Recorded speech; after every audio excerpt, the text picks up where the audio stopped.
Hello my students of class 7 standard. Today I will be explaining part 2 of the poem Mother and the Mouse. In previous class I explained about part 1 and in part 2 I will be explaining about this about Mother and the Mouse, and I told you there were two characters that starting mother and the child, and the third character also came in, that is a mouse.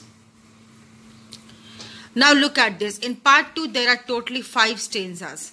There are totally 5 stanzas each. Now look at this.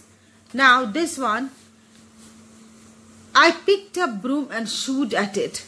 I chased it to the hall.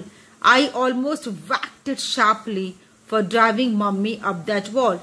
So here the child is telling that I was thinking how to chase that mouse out. कैसे भी mouse घर से बाहर निकल जाए, and he started throwing the brooms.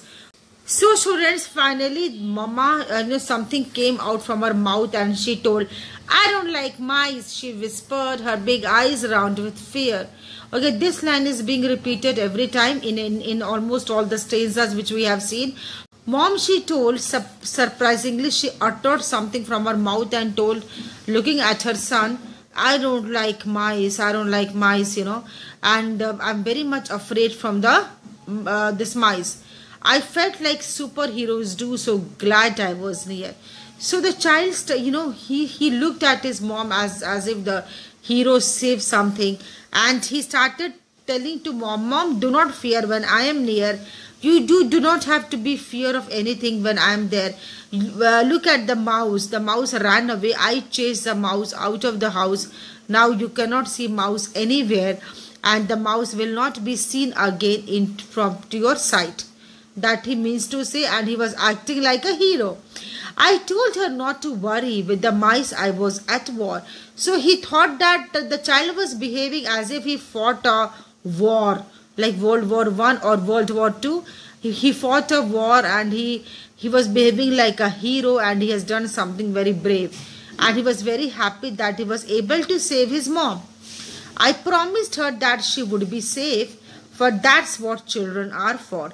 And he also promised, whenever I am there with you, mom, and till I am there with you, no need to fear anything when I will be near you. Okay, do not fear when I am near, and everything will be fit and fine. And children are there for that only, for parents, and as parents save us from many difficulties, solves our problems, In the same way, mom, even I will save you. No need to get afraid of anything, because I have never seen you like this. You are your aspiration for me, inspiration for me. You are a very courageous woman. No need to get afraid of the tiny black color mouse. And we have won the war, and finally the mouse is out of the sight. Beautifully written by Faith Trexon. Please remember the poet's name as well, Faith Trexon. So here I am ending my part 2 of the explanation, Mother and the Mouse, guys. Okay, thank you.